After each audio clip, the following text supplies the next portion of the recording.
할렐루야. 어제 설 명절 잘 보내셨습니까? 또 많은 가족들과 함께 귀하고 또 은혜롭군 또 화목한 시간을 잘 보내셨으리라 믿습니다. 이 시간 또 주 앞에 나오신 여러분들을 환영하고 또 축복합니다. 함께 기도함으로 오늘 예배 시작하도록 하겠습니다. 사랑과 내가 마신 아버지 하나님, 주님께서 또 우리에게 또 귀한 예배자의 마음, 또 기도자의 마음을 허락하여 주셔서 또 연휴를 지나는 가운데에서도 각자의 자리에서 함께 예배로 나오게 하시니 감사드립니다.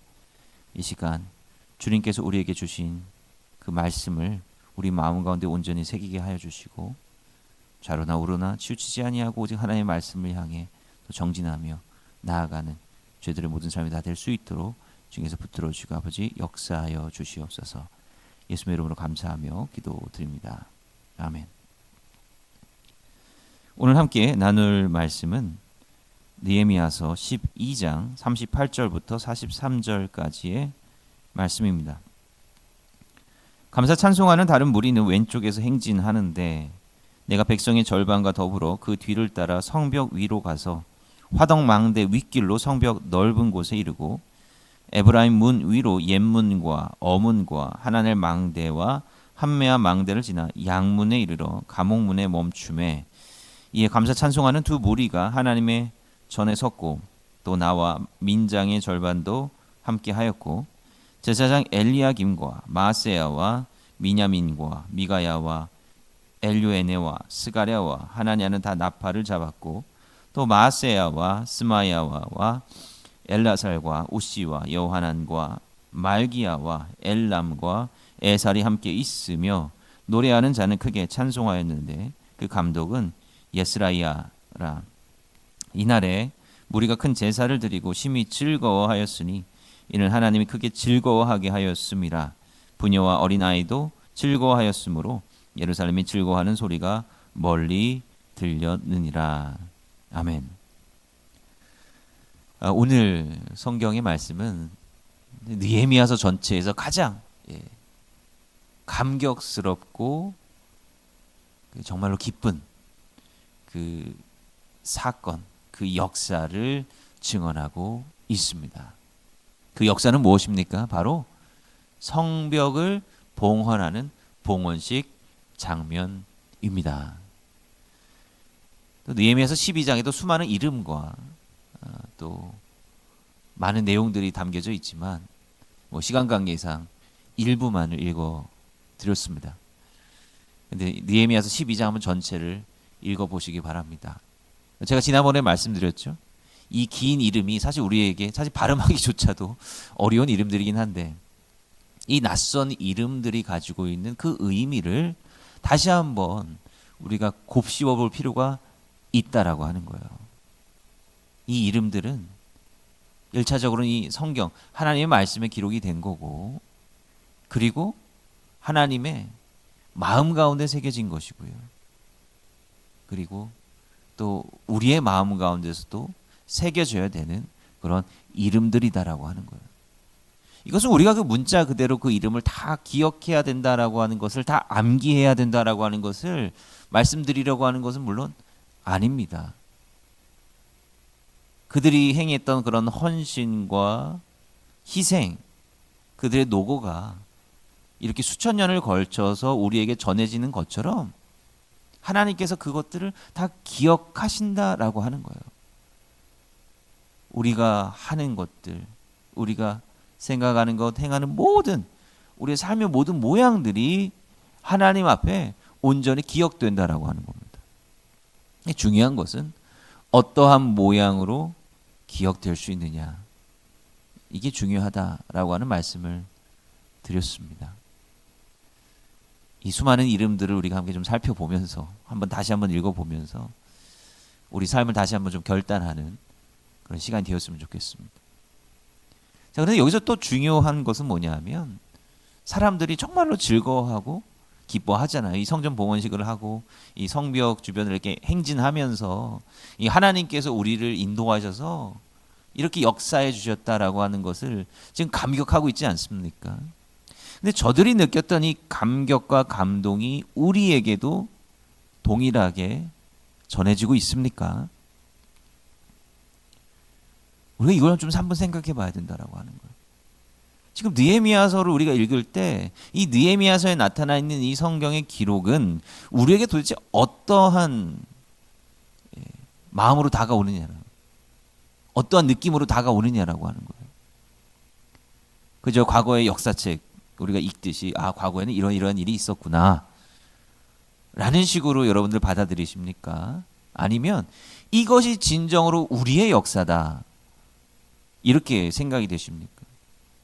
이거는 비단 느헤미야서뿐만 아니라요. 우리 성경을 읽을 때 사실 우리가 좀 고민해 봐야 될 부분이다라고 하는 거예요. 여러분들 역사라고 하는 것이 도대체 무엇입니까? 역사라고 하는 게 뭐죠? 우리 교회가 굉장히 오래된 역사를 가지고 있기 때문에 이 역사에 대한 이야기를 참으로 많이 나누곤 하는데 피상적으로 우리가 역사라고 하는 걸 생각해 보면 좀 고리타분하고 뭐 옛날 이야기를 뭐 다시 해서 뭐해 뭐 이런 생각이 들 수도 있겠지만 그래 또 다른 한편으로는요. 우리나라의 역사를 한번 생각해 보십시오. 예전에 뭐 우리가 어려운 역사들을 겪어왔지 않았습니까? 6.25 전쟁, 그 이전에 일제시대, 그 이전에는 열강들에 의한 조선의 국권 침탈, 그 이전에 또 중국을 비롯해서 주변의 몽골이라든지 또 일본이라든지 주변의 나라들이 계속해서 우리 옛 국가를 침범하고 또 점령하려고 했던 그런 굴곡의 역사들이 있잖아요. 근데 어떤 분들은 그런 역사의 일부를 경험하신 분이 계시고 또 많은 경우에는 그 역사를 사실 경험해 보지 못했죠. 아주 고대의 역사로 넘어가 보면 한 명도 사실은 그 역사를 직접 경험해 본 사람은 없습니다. 그런데 때로 그 역사를 읽을 때 우리 마음 가운데 자랑스러움이 느껴지기도 하고 때로는 분노가 느껴지기도 하죠. 우리가 굉장히 광대한 나라를 이루었다. 중요한 업적을 이루었다라고 하면 우리 마음 가운데도 자부심이 생기고요. 그럼 부당하게 우리의 국권이 침탈당하고 끔찍하고 비극적인 전쟁이 일어났다. 다른 나라에 의해서 수탈을 당했다라고 하면 뭡니까? 우리 마음 가운데 분노가 치밀어 오릅니다. 사실 우리는 그 역사를 직접 살아보지도 않고 구체적으로 어떤 일이 일어났는지 우리가 사실 제대로 모르는 부분들도 여전히 많이 있어요. 그죠? 그럼에도 불구하고 그러한 역사 기록을 읽으면 비극적인 역사를 읽으면 분노가 치밀어 오른다라고 하는 거예요. 좋은 역사를 읽으면 자랑스러움이 묻어나온다라고 하는 거예요. 왜 그렇습니까? 왜 그렇죠? 그것은 이 역사라고 하는 게 우리의 삶과 동떨어진 것이 아니다라고 하는 것을 보여주는 중요한 반증 아니겠습니까? 이것이 우리의 역사라고 하는 것을 내가 심정적으로 받아들이면 그 역사가 뭐예요? 내 삶의 일부가 되는 거예요. 그 역사가 내 삶의 일부가 될 때 나는 그런 감정을 느끼게 된다라고 하는 겁니다. 과거 우리의 조상들이 수탈을 당할 때 정말 그분들이 느꼈던 그만큼의 감정은 아니지만 그래도 공감이 되는 부분들이 형성이 된다라고 하는 겁니다. 이게 역사의 중요한 힘이죠. 우리는 이제 현대 대한민국에 살아가고 있지 않습니까? 근데 대한민국이라고 하는 나라는 그냥 덜렁 혼자 떨어져 있는 나라가 아니에요. 아무것도 없던 곳에서 그냥 하늘에 뚝 떨어진 나라가 아니다라고 하는 거예요. 그 이전에 이 현대의 대한민국이 있기 전에 대한제국이 있었고 그 이전에 조선이 있었고 그 이전에 고려가 있었고 그런 숱한 계속해서 연결되고 이어지는 그런 각 나라들의 역사의 연장선 가운데 우리가 지금 살아가고 있다라고 하는 겁니다. 대한민국의 건국은요. 뭐 남한 정부가 1948년도에 수립되어 있다 그러지 않습니까? 그런데 그때 남한 정부가 시작이 된 게 아니에요. 그 이전에 훨씬 더 이전에 우리 민족의 정신과 우리 민족의 정체성이 훨씬 수천 년 전에 이미 시작이 되었다라고 하는 겁니다. 우리는 그 연장선상을 살아가고 있는 사람들입니다. 우리의 삶으로 한번 돌이켜 볼까요? 여러분들 언제 태어나셨습니까? 우리는 주민등록증에 다 생년월일이 다 기록이 되어 있습니다. 근데 우리의 삶은요, 그 생년월일, 바로 우리가 태어난 그 순간부터 시작된 게 사실 아니에요. 그렇지 않습니다. 우리의 삶은 훨씬 더 이전의 그 역사로부터의 연장선을 가지고 있는 겁니다. 원죄라고 하지 않습니까? 원죄가 도대체 무엇입니까? 성경의 말씀에 따르면, 우리 신앙 믿는 바에 따르면 우리 인간은 다 죄인이래요. 왜 죄인입니까? 아주 아무것도 모르는 갓난쟁이도 이 죄의 역사로부터 자유로울 수가 없다. 왜 그러느냐라고 하는 거예요. 우리의 삶의 시작을 예를 들면 제 생년월일이 1981년 10월 1일인데 이때로부터 시작이 된다라고 한다면 내가 죄인이다. 이거는 사실 부당한 거죠. 부당한 겁니다. 그런 이 죄라고 하는 것의 시작이 어디입니까? 바로 아담과 하와로부터 시작되는 거죠. 그러니까 이것은 무엇을 의미합니까? 내 삶의 어떤 근본적인 시작은 저의 생년월일로부터 시작이 되는 것이 아니라 그 훨씬 이전 하나님의 창조 때의 그 뿌리를 두고 있다라고 하는 것을 기억해야 된다라고 하는 겁니다. 우리는 그 창조의 DNA를 계속해서 이어가고 물려받은 사람들이다라고 하는 거예요. 그러니까 우리 안에는 하나님께서 하나님으로의 형상으로 지으실 때 창조되었던 그 하나님의 본성이 우리 가운데 여전히 있는 것이고요. 그리고 아담과 하와가 불순종하여서 선악과를 먹었던 그 교만의 죄의 본성도 우리가 여전히 가지고 있는 겁니다. 그게 사실은 우리가 깨달아야 될 중요한 우리 삶의 정체성과 본질입니다. 이걸 깨달아야 되는 거예요. 우리는 성경 말씀을 읽으면서도 이 성경 말씀이 도대체 우리의 삶과 어떻게 연관이 되고 우리 삶 가운데 어떻게 실존적으로 다가오느냐, 이거를 온전히 깨닫지 못할 때가 많이 있다라고 하는 거예요. 거리가 있어요, 항상. 특히 구약을 읽을 때 그렇습니다. 구약의 역사는 구약의 역사고 이스라엘의 역사는 이스라엘의 역사지, 이렇게 생각한단 말이에요. 그럼 그렇지 않다라고 하는 거예요. 우리가 하나님의 부르심을 받은 신앙인으로 살기로 결단하고 또 우리를 위해서 예수님께서 십자가에서 죽으셨다라고 하는 것을 믿고 또 예수님께서 그러하셨던 것처럼 우리가 부활의 삶을 살 것이다라고 하는 소망을 갖기로 작정한다라고 한다면 그 성경에 나타나 있는 그 수천 년을 관통하는 이 역사는요, 우리의 역사가 된다라고 하는 겁니다.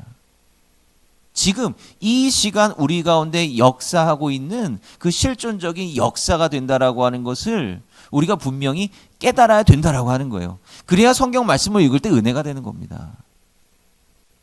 이 느헤미야와 그 함께 했던 그 예루살렘 백성들이 이 정말 성벽이 건축되고 건설되었다라고 하는 그 감격의 순간을 읽을 때 이게 우리의 역사라고 생각을 해서 우리도 함께 즐거워하고 기쁜 마음에 함께 들어야 된다라고 하는 겁니다. 43절에 이렇게 기록이 되어 있잖아요. 이 날에 무리가 큰 제사를 드리고 심히 즐거워하였으니 이는 하나님이 크게 즐거워하게 하였습니다. 이 하나님께서 주시는 이 즐거움의 마음이라고 하는 것은요, 비단 당시 느헤미야와 예루살렘 사람들에게 주었던 마음이 아니라 우리에게 지금 이 순간 주시는 그 마음이 되어야 된다라고 하는 거예요. 여러분들, 정말로 우리는 이 순간 이 예루살렘 백성들과 또한 느헤미야와 더불어 즐거워할 수 있습니까? 정말 즐거운 마음이 드십니까? 이런 역사의 연속성을 생각해 보면 이 성벽을 완공했다, 성벽을 봉헌했다라고 하는 이 순간, 이 사건, 이 중요한 사건은요, 그냥 그만의 사건으로 이해돼서는 안 됩니다. 그 이전에 있었던 정말로 굴곡진 이스라엘의 역사를 우리가 좀 생각을 해봐야 된다라고 하는 거예요. 지금 이 순간 성벽이 완공돼서 너무나 즐겁고 행복한 순간이지만 다른 한편으로 생각해 보면 왜 망했느냐도 생각을 해봐야 되는 거죠. 왜 망했느냐. 그것들을 이 사람들이 말씀을 통해서 깨닫고 다 통곡하고 회개하고 그런 과정도 다 겪지 않았습니까? 그러니까 이 사람들은요, 단순히 지금 이 성벽을 완공하는 그러한 즐거움에만 취해 있는 것이 아니라 과거에 저들의 조상들이 죄를 저지르고 잘못을 저질렀기 때문에 겪어야만 했던 그런 아픔의 역사도 마음 한켠에 가지고 지금 서 있는 거예요. 우리는 이러한 동일한 마음을 가지고 있어야 된다라고 하는 겁니다. 우리의 삶이 그저 하늘에서 뚝 떨어진 것이 아니라 이러한 역사의 연속성을 가지고 있는 거라고 하는 겁니다. 국가적으로 보면 이 대한민국이 이렇게 서 있는 것도 저절로 된 것이 아니잖아요. 이 땅의 독립과 또 민주주의 정착을 위해서 피 흘렸던 많은 분들의 또 희생과 헌신이 있었기 때문에 이렇게 살아가는 건 아니겠습니까? 그럼 우리 눈앞에 어떤 물질적인 성장과 축복이 있다고 해서 이것에 심취해서는 안 된다라고 하는 거예요. 지금은 또 그렇지도 않죠.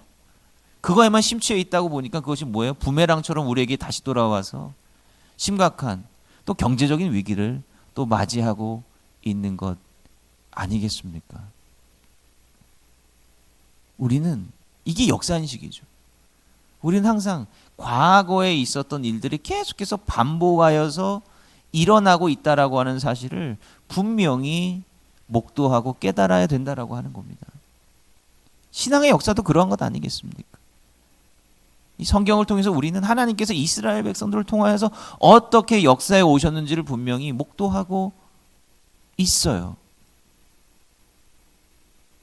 한국교회가 이렇게 정말 놀랍게 성장해 왔지만 우리는 다시 위기를 맞이하고 있지 않습니까? 그런데 가만히 생각해 보면 이 위기라고 하는 것은 새로운 일이 아닙니다. 다 이스라엘 백성들이 거쳐왔던 그런 역사를 통해서 우리가 보게 된다라고 한다면 또 성전을 짓고 또 하나님 앞에 영광스럽게 봉헌하면서 그런 은혜로운 시간, 번영의 시간이 있었던가 하면 또 거기에 자만해가지고 하나님의 뜻을 잘 헤아리지 않고 불순종하며 산 결과 다 모든 것들을 잃어버린 그런 역사도 있다라고 하는 것을 분명히 깨달아야 된다라고 하는 거죠. 그렇기 때문에 우리는 성경을 통해서 지금 우리가 어디에 서 있는지를 분명히 깨달아야 된다라고 하는 거예요. 사람들은 현재 이 신앙의 모습을 바라보면서 걱정을 많이 합니다. 다음 세대가 많이 빈약해지고 정말 우리에게 미래가 있을까라고 하는. 그런데 또 이 성경의 역사를 보면 또 무너지다가도 하나님께서 다시 회복시켜 주시지 않습니까? 중요한 것은 뭐냐면 한 사람 한 사람이 지금 이 순간 하나님 앞에 어떠한 마음으로 서 있느냐라고 하는 거예요. 지금 눈에 보이는 것이 마냥 좋아 보인다고 해서 거기에 집착하지 마십시오. 지금 눈에 보이는 것이 암울하다고 해서 그 암울함과 우울함에 빠져 있을 필요도 없습니다. 하나님께서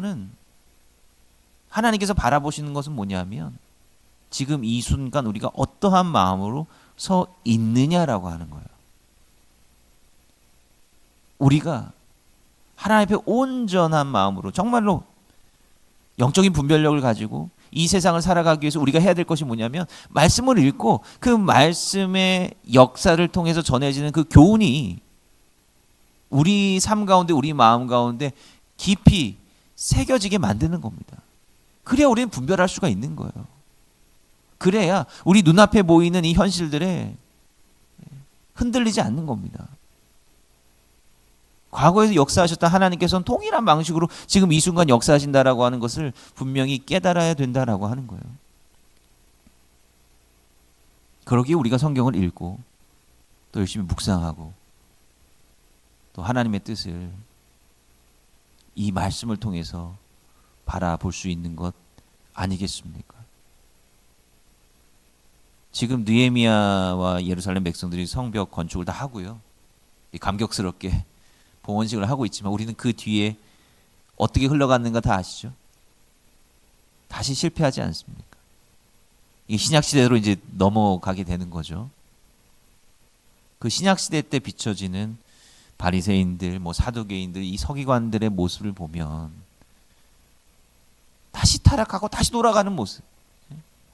다시 성전 건물 중심주의적으로 살아가는 율법주의적으로 문자적인 율법주의로 살아가는 그 완악하고 거만한 모습을 우리는 다시 한번 발견하게 되잖아요.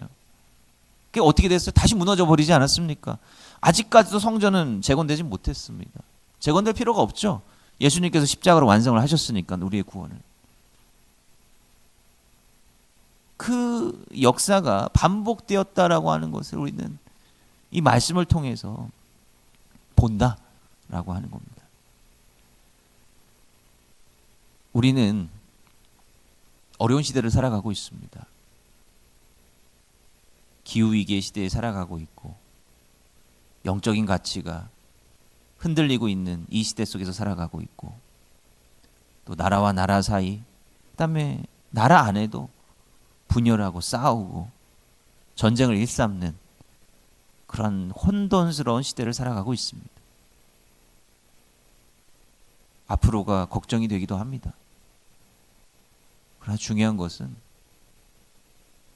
우리가 말씀을 통해서 깨닫고 위로를 받을 수 있다라고 하는 것이고 또 말씀을 통해서 우리가 있어야 될 자리 이것을 분명히 판단할 수 있다라고 하는 거예요. 다른 세상의 낭설들에 의존하지 마시고 오직 하나님의 말씀을 분명하게 읽고 그 역사가 다른 나라의 역사가 아니라 그냥 흘러가 버린 옛 추억이 아니라 지금 이 순간에도 여전히 우리에게 중요한 가르침을 주고 있는 실존적인 역사라고 하는 것을 분명히 깨닫고 하나님께서 우리에게 주신 지혜를 가지고 살아가는 우리 모두의 삶이 될 수 있기를 주님의 이름으로 간절히 축원드립니다. 몇 가지 기도 제목 함께 나누고 기도하도록 하겠습니다. 오늘 우리가 말씀 나누었던 것처럼 성경의 역사가 그저 지나가 버린 역사가 아니라 지금 이 순간에도 우리에게 의미 있고 우리를 하나님의 뜻 가운데 살게 하는 역사임을 깨닫게 해달라고 이를 통해서 영적인 분별력을 갖게 해달라고 여러분들 위해서 기도해 주시기 바랍니다. 구정 연휴 이제 마지막 날인데요. 또 멀리 출타하셨다가 다시 또 돌아오시는 귀경하시는 분들도 계실 텐데 오고 가는 길 하나님께서 안전하게 지켜주시길 위해서 기도해 주시기를 바랍니다. 그리고 우리 다음 세대들을 위해서 함께 기도했으면 좋겠습니다. 우리가 또 말씀 가운데 나눴지만 우리 다음 세대들의 영적인 변화 또 이들이 하나님의 은혜 가운데 또 온전히 또 살아가는 것이 너무나도 중요합니다. 이 교회를 위해서도 중요하고 이 나라를 위해서도 중요한 건 아니겠습니까? 이 허탄한 세상 가치에 빠져서 살아가는 것이 아니라 하나님의 은혜 가운데 온전한 영적인 분별력을 가지며 살아갈 수 있는 우리 아이들이 되게 해달라고 해서 위에서 기도해 주시고 이 나라를 위해서 기도해 주시기 바랍니다. 기도하겠습니다. 사랑과 내가 마신 아버지 하나님, 우리가 신앙인으로 부름받아 살아가고 있는데 그러한 신앙인의 삶의 또 중심을 잘 잡으며 살아가고 있는지 모르겠습니다. 우리가 주님 안에서 분별된 마음을 가지고 살아갈 수 있기를 원합니다. 우리가 하나님께서 우리에게 주신 이 말씀을 통해서 영적인 분별력을 굳게 잡을 수 있기를 원합니다. 세상의 허탄한 소리에 흔들리는 것이 아니라 오직 하나님의 말씀이 우리의 진리이고 또 우리가 살아가야 될 지향점이며 또 하나님께서 이스라엘을 통해서 역사하셨던 그 역사가 곧 우리의 역사임을 분명히 깨닫게 하여 주시옵소서. 예수님의 이름으로 감사하며